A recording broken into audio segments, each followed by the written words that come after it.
বাবা, বাবা। আর কেঁদে কি হবে বাবা? তুইও আমাকে ভুল বুঝে পুলিশকে বলতে এসেছিলি যে যেন আমার বাবাকে মারে। এই কথাটা শোনার পর আমার বেঁচে থাকার ইচ্ছাটাই মরে গেছে। না বাবা, তুমি মরতে পারো না। তুমি আমার জন্য বেঁচে থাকো বাবা। তুমি মরে গেলে তোমার সাথে অনেক খরচ হয়ে যাবে বাবা।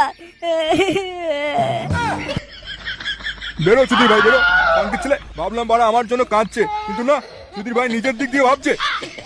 তুমি চিন্তা করো না বাবা, আমি তোমার বিচি ফটকে মরতে দেবো না। স্যার, আমার বাবাকে কবে মারা হবে? এই তো আর দুদিন পর একদম রাত 12টা বাজবে আর ওর বিচিটা হাতুড়ি পড়বে।